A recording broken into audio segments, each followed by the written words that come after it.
things Richard touched on was collaboration, and our next speakers, Paula Philpott and Stefanie Campbell from Southeastern Regional College, are going to talk about the approaches they took regarding teacher collaboration and the impact it's had. So Stefanie and Paula, I'll hand over to you now. Okay, thank you very much. It's great just to be able to be with you, and Stefanie and I were having an online chat off screen just about how much of what Richard shared actually resonates so strongly with what we've been trying to do within our college. And yeah, I'm looking forward to the panel discussions later on. But I suppose what I wanted to start with was that idea of what is your story? Sorry, just put that full screen again. So what's your story? What is it that you could tell has happened during the pandemic? Today's October the 5th, and it's World Teachers Day, and it has that theme of teachers leading in crisis, reimagining the future. And I think from what we've just heard from all that Richard has been sharing, I think it's quite clear that we get a chance really to see what it is to lead during crisis. Sorry about those some technical problems there. We've all faced challenges, no matter who we are in our professional lives, since the pandemic began. And really we've had to try and balance both home life and work life. Some of us have been working from home since since March, and that stress really has become part of the job. And we've seen other teachers as that valuable source of support in the midst of everything that we've been dealing with. But I wonder what's your story been during the pandemic in terms of your teaching experience. You know, they say that it's in times of uncertainty and unprecedented changes that we really need to plan to collaborate and collaborate to plan. And that's been our experience. Both Stefanie and I work within Southeastern Regional College, and we manage the Learning Academy. And for us, that's been that pivot as we moved online has been really critical to the whole story of what happened for us over the last number of months. We say that within further education, and I think it's the same for any sector, any education sector really, is that change is the one constant facing educators today. And the current pandemic has definitely presented us with some undeniable challenges, and undoubtedly there is that imperative for change. It's been like no other time in history, and it's challenged our view of education.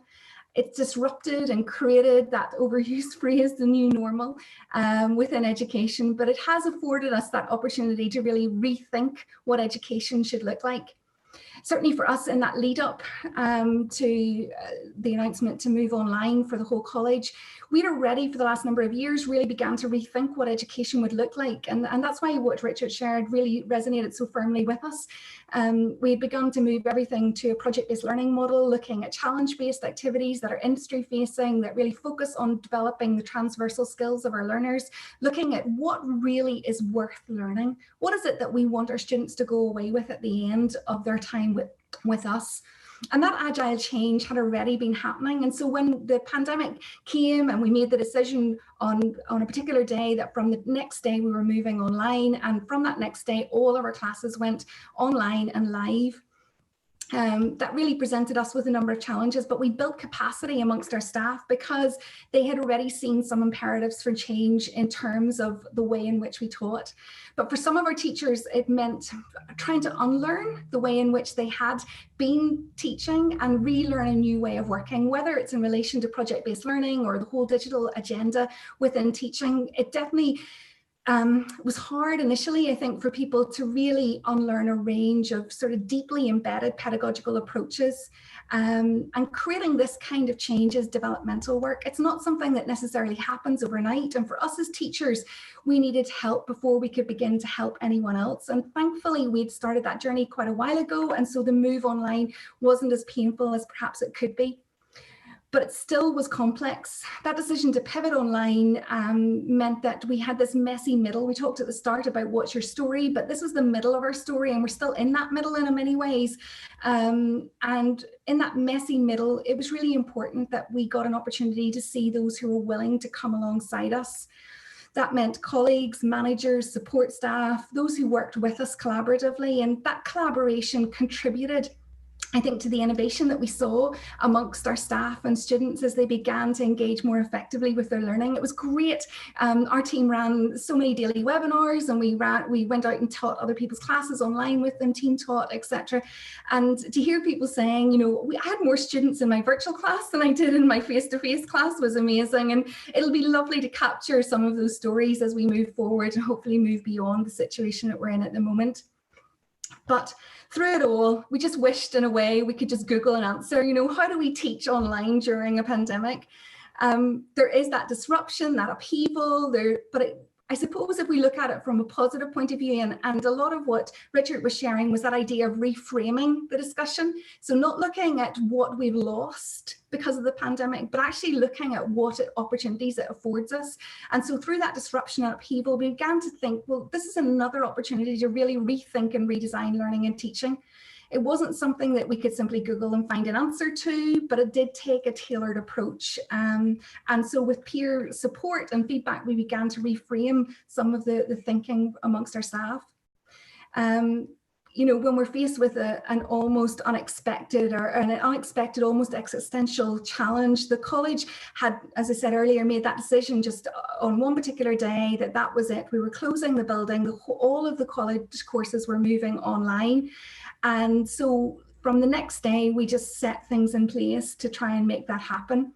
So rather than focusing on working remotely or distance learning, we focused really on the college being open and online, that it was open for business and online. And obviously now in this phase, we're in the mixture between online and on campus. But all of that required a mindset shift, and that focus, as I said earlier, on moving from the challenge to looking at what's possible. And we'll come back to that in a minute, just in terms of how that collaboration piece helped that story. So, of course, you know, as managers, as staff, we had to face a number of problems, both in real time, and to be able to make swift changes, navigating the changing information that even we're still in at the moment, the changing priorities, resources, economic concerns, however, is challenging, and in many ways it remains so. But what was really great was that it was a group effort. We had daily management meetings. We looked at what was happening. We ran Ask Me Anything sessions with staff. It's just a whole mixture of things that Stefanie will come back and look at with you. But it was something we needed to do together. And Stefanie's going to take you through some of the approaches that we took and the outcomes from it. Thanks, Paula. Absolutely.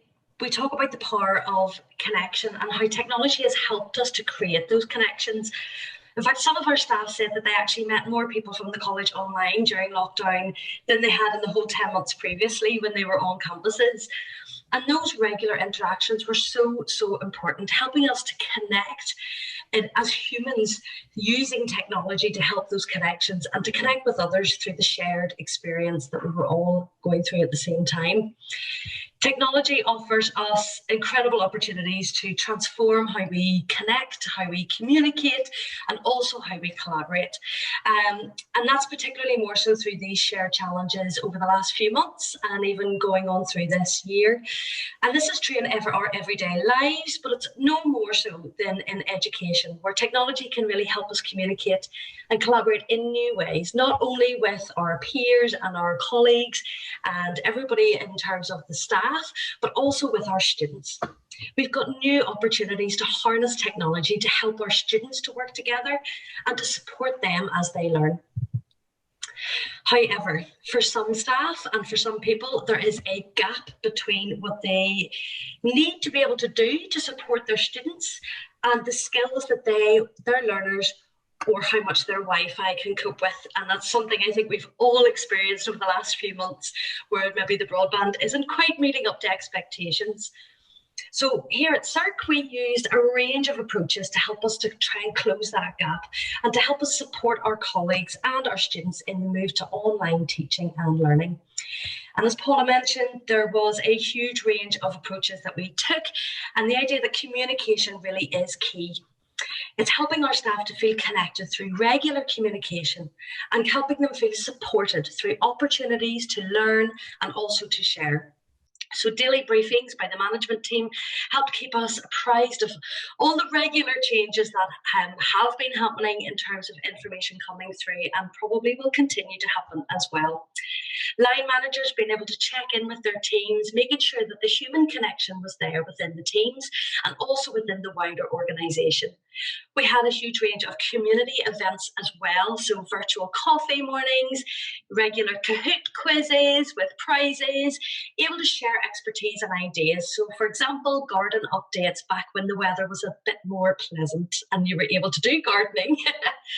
So peer support and that idea of a collaborative activity was really a key driver for connection and collaboration.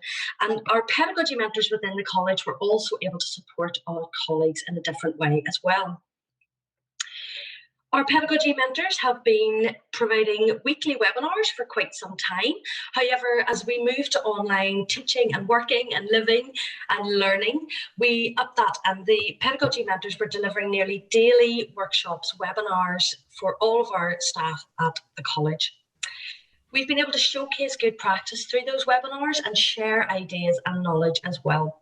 So Moodle Mondays, they all focus around blended learning, on our Moodle platform, which is our virtual learning environment. Webinar Wednesdays share good practice across the organisation in terms of teaching practice, and even 1 Minute CPD, which was digital micro learning used to help encourage communication, collaboration and learning as well. And through this online sharing of practice and experience, our team was able to enhance communication and continue to build those working relationships with colleagues across the organisation, supporting them in their own learning as well. And this was grown further through a dedicated portal for our staff where they could ask questions, access resources and recorded webinars, and also through our community, which we call Learning at SERC staff portal. We had over 600 active users as part of that community, and we also added an online help desk facility, which provided a way for staff to ask for help directly with a phone call, a training session, or even an online live class visit, just to give them some support as they were practicing all these new skills. When surveyed, around 97% of our staff indicated that they felt they did have the information and the training needed to effectively undertake their job role. And our mentoring programme has been really instrumental in terms of that support. Our peer mentoring programme, pedagogy mentoring programme, supports staff on a one-to-one basis. And we've seen over 600 staff now being mentored since around 2008 when the programme was implemented.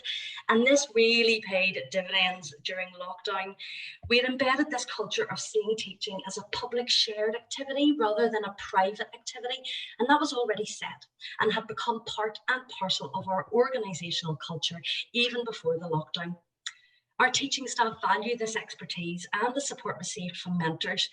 And when we asked them for some feedback on how they'd felt about things this year, they were able to let us know about how people like one of our mentors, Michael, and he had been able to assist somebody to go from being maybe feeling overwhelmed and a little bit fearful about what was happening to being quite excited about what was possible now in this new digital arena.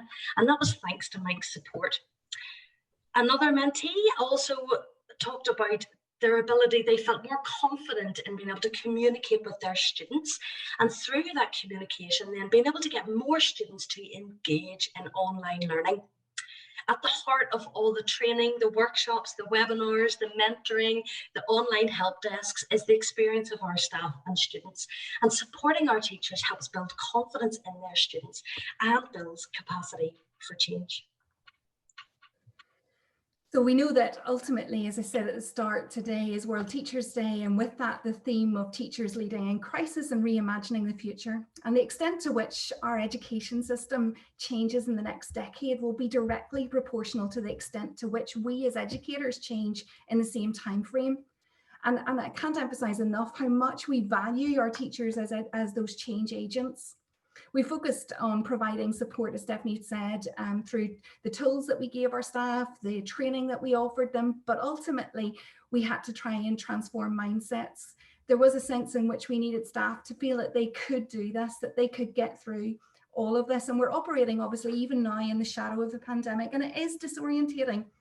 Doing what we always did is not realistic. we're at the heart social beings, and we want to connect and we want to find answers. So in the past, teachers may have appreciated the autonomy of being able to close their door and work independently. But I think now we're beginning to see that teaching is a public activity rather than a private activity. I just thought I'd share some of the impact that the approaches that we had, what the impact had been. So for instance, in the first week that we moved online, we saw 400,000 Moodle hits. That's our virtual learning environment. That was up from around 170 the week before. In terms of our learning at SERC community, Stefanie had said to you, we had about 640 active users within that. We had around 6,800 staff and students involved in Microsoft Teams. And then we'd created a plugin for our Moodle site, which allowed students to rate the activities and resources that were being made available through Moodle. And we had 4,026 students rating over 100,000 resources and activities, giving it on average 4.7 out of 5. And for us as educators, that was just really exciting to see the value that they placed on it. We surveyed the students anonymously and our staff, and some of the comments are there. One student just saying that he felt that the way in which the college had responded so quickly and that access was provided immediately to online learning and any issues were resolved immediately was really important. We gave our students access to PCs if they didn't have one at home. We had those delivered to their homes to give them access, and it was just really important for us to be able to address any of the digital divides that there were amongst students. And there a comment just from a member of staff that they felt that the organisation acted compassionately in a professional manner and that they felt proud to be part of SERC. And that's certainly been our experience, Stefanie and I, the pride that we have in our staff and in our colleagues. And then we realized, actually, do you know what? It's been so good to work together. Why are we just stopping with our own organisation? So we contacted another college that we've been working with a couple of years ago, and we asked them, could we deliver staff development with you? Let's do a training course, staff development days for staff across both organisations. So in August, we ran 2 staff development days for over 500 staff, teaching staff across SERC and Forth Valley College. But ultimately, no matter what you're trying to implement with your team, its success and efficacy are going to be held back by the people implementing the plan if the culture doesn't support it. We know that culture impacts pedagogy and pedagogy can impact culture. So what we needed for us as an organisation was to change the culture, and we did that through collaboration. Ultimately, I kind of always liked the idea that the British Olympic cyclist team, they've been challenged that each time they got on the bike to ask themselves, why are you on the bike? And I think if we ask ourselves as educators, why is it that we do what we do? Once we ground our why, I think it becomes our call to action. And what I suppose my challenge to you is, what is your why? What is your call? What is going to be your call to action? Where we ran a few sessions for staff across a number of organisations, and we often say, that this is your call to action. What is it that you're going to do? But if we go alone, we can go fast. But if we go together, we can go further. And that's an old African proverb. So going back to what I said at the start, the story for us is still being written. But I challenge you to find the people within your organisation or within the education community who'll help you build the change capacity. And in so doing, you're giving others time, patience, and heart to continue the work and to see it through. Thanks. Thank you very much, Paula and Stefanie. That's great. If anyone has any questions, can you send them through to the Q&A? I loved that thing about culture eating strategy, because it feels at the minute, because there's so much unknown and everything's in flux, that you kind of want to organize everything and strategize and make sure everything's in place, but really it comes down to people and how they interact and that kind of way. Have you found any surprises in that? Did you know when you're planning this out, when it then comes to dealing with human beings, have you been surprised about what's worked and what hasn't worked, or anything that's come up? I think I've been ultimately just really, not surprised, I guess, but just delighted to hear how staff have just adjusted to the changes. I mean, we completely moved online, so most of our classes were delivered live, and then support materials were put up on our virtual learning environment and so on. But I suppose we know that change is ultimately human-centered. you know, you can have the greatest strategy in the world, but if you haven't got the people on board, then you're not going to be able to implement the strategy. And Stefanie and I have that real privilege of being part of that human story of how do we take the change initiative and actually implement it. So for us, it's been trying to empower staff to say that, you know, we can do this. You know, we can make these changes, we can adjust and adapt and enter this new sphere of how we're delivering and supporting them. So yeah, I guess we knew that staff would probably rise to the challenge, but we didn't know their personal circumstances. And I suppose being part of that community has been very important for us. Mm-hmm. And when things kind of start to go back towards normal, what are the aspects that you think will stick? Well, for us, we've had a real passion over the last few years. That's why what Richard shared was so central to our thinking, was that idea that, you know, education has to change. You know, it's been grounded in language, logic, and recall.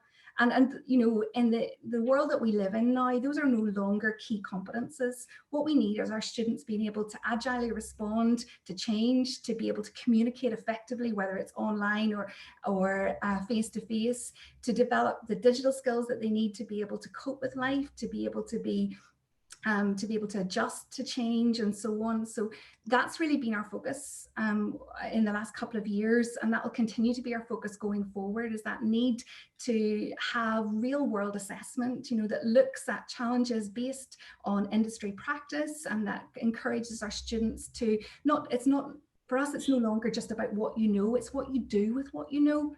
That's going to be important for the learners in the future. And we've got a question here from Deirdre. She said, very impressive, Paul and Stefanie. Our school does not have a joined up approach to online learning. Where and how do you think we should start collaborating? So maybe she's thinking, like, where do you even start this? What are the things you should focus on? What are the first steps? I think ultimately, sorry, Steph, you feel free to jump in, but I think okay. I think ultimately we are all change agents, and so start where you are. What change can you make with your learners in your class? And then try and find, we've been working with an amazing lady called Julie Wilson, and Julie has this phrase where she says, find your tribe, find the people who think like you, because they're going to be the agents of change within their organization, within your organization, and they'll also be the people who will champion you on as you make those changes. So ultimately, you know, Stefanie and I have management roles and we can affect change at a broader scope. But there was a point where, you know, both of us were part-time lecturers, and we worked and we made changes at that, you know, at that chalk face, literally. But we've had that opportunity to band together, and we have a group of mentors at the moment who work for us 2 days a week and teach the rest of the week. And those mentors really begin to create that tribe, that sense of community, and they go out really championing the way in which staff have begun to become more creative and innovative in their delivery of the curriculum.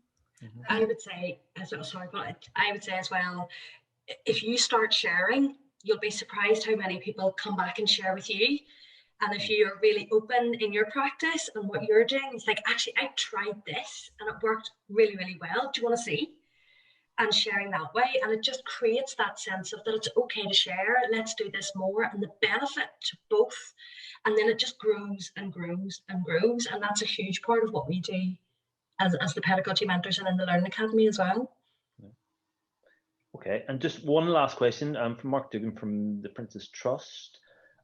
He said, what positives do you see SERC taking from this moment in terms of young person-centered collaboration, so about those people working together? I think it's that sense of, you know, one of the things that we've been doing around project-based learning has been that idea of creating the first 2 weeks of term. Our students don't go into traditional curriculum. They're given an industry-facing challenge, and they've got 2 weeks to come up with a solution for it. They're divided into groups. They work collaboratively on that, and at the end of the 2 weeks, they present their ideas at an enterprise expo. And when we moved into the fully online environment, we thought, how are we going to do this? What is this going to look like? How are we going to create that sense of excitement of being able to see what others have done to answer their challenge, getting them to work collaboratively online as well as on campus? And And I suppose that's one of the things that we'll take from this, is that we did all that. You know, we're now on week 4 of curriculum teaching, and so the first 2 weeks went really well with those expos and seeing the students with really incredible innovative ideas. I mean, one of the groups I saw had designed an app which allowed students to be able to at a touch find out what room they're in, where they have to go, how to follow the one-way system around the buildings because of COVID, all of that. Incredible ideas around sort of project-based learning in terms of the innovation and the creativity with which they've come up with that, their solutions. And I think that's been really heartening for us as educators, is to see that their creative flow hasn't changed because of COVID. It was been lovely, actually. We had a parent had contacted me and said, you know, can I say thank you? The only time I saw my son up at 9 o'clock any morning was when he was going to SERC for his live classes. And so for us, it's heartening, because we know that creating a rhythm and a routine for our learners is really as much about their learning as it is about their mental health and the wider sense in which we're trying to develop them as independent, capable individuals. So yeah, there's lots of good that I think we'll take, and I think all of us will be forever changed by this experience, and hopefully for the better. But now, thank you very much, Paula and Stefanie. That was fantastic.